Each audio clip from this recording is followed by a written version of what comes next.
what's up guys? Shade here. We are back after a long weekend. We are a little bit behind, but starting this week I'm going to have a lot more time to catch us up with all the crazy stuff that happened on Friday. First on the agenda, you waited for him, some of you paid a ton of moolah to get him, and some might not understand him yet. That's why I'm here to break it down. To really find where God Kuma stands, we have to make sort of an odd comparison. Both of GK's AoE kin have recently fallen out of meta use. We'll look at why Set and Dark Knight have fallen and see if GK suffers from the same ailments. You know what time it is. Time to look at the damages. These are tower slot damages, as in if you take a single tower placement DPS and multiply it by the number of placements, you'll get these numbers. First, down here, we have Black Knight at a measly 7.5k. Why is this even relevant? He was the first fully AoE tower, Kuma God's forebearer, you might say. And then further up we have Set at 15k. And slightly further up we have God Kuma with 20k DPS. So about 25% more. Later on we'll make a leaderboard attempt and see if that is the extent of his superiority. And if my attempt was successful. Why is AoE good? Well, towards the end of Infinites, Medusa statues stack up and it tenderizes them up a bit, as we'll see. Also, it keeps us from being overwhelmed in levels like Shadow Realm. However, Set isn't full AoE. It does splash damage. That means when it hits an enemy with its SplodieNado, enemies around that enemy get hit too. And with a recent update, the enemies move so fast that after a point that Set's attack actually misses. 0 hits equals 0 damage, so yeah.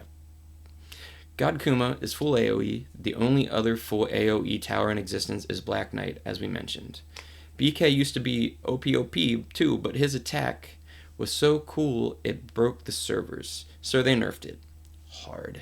Even so, these towers were still very useful because of the great equalizer, this lady, Medusa. It doesn't matter how fast you are if birds can now nest on your forehead. Now, if only there was a tower that was full AoE and had decent damage. But won't he miss just like Set? No, because when the first enemy enters attack range, it triggers the shockwave. It doesn't matter how fast the enemy moves unless they can clear GK's entire circle. They are getting nuked. Look at the price tags. There can be no doubt he's meant to be an endgame tower, while equipping Golden Might on early towers means he can be included in longer story maps. Where his godly presence mostly is felt is Infinite mode, where money is no worry and monsters' hit points kind of look like telephone numbers with a couple extra digits. That is no worry because Medusa lines them up and God Kuma strikes them down. Sorry Set, somehow you went from being an only child to being the little brother. Obviously, Eternal Glory is the best in slot here hands down, and God will not have mercy on their souls if you actually manage to roll it. Sadly, I have not been so fortunate.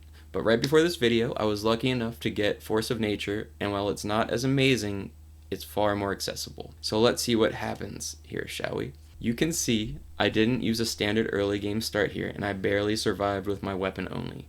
But if you're not sure why, you'll have to check out my upcoming Infinite guide.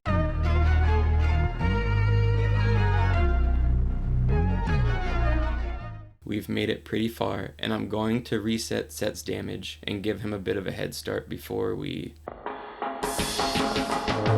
This never gets old.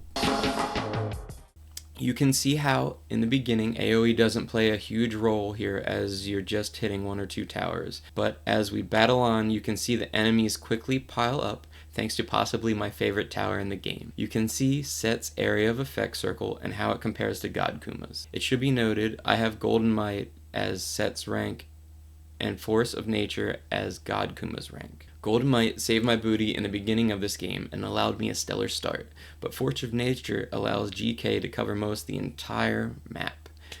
Force of Nature would not expand Set's attack circle, only his range, while GK's left me super excited. Will God Kuma's 25% more DPS lead only to 25% more damage by the end? Let's see what happens. At the start, this seems to be the case, but as monsters push out, they spread beyond Set's ability to hit them all. This is only a little at first, but soon Set can't even reach them.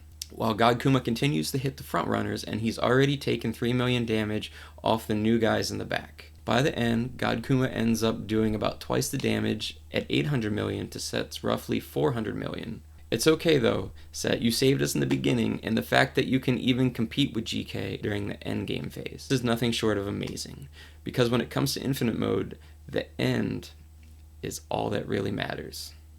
But before we wrap up, I think there are 2 things we need to recognize.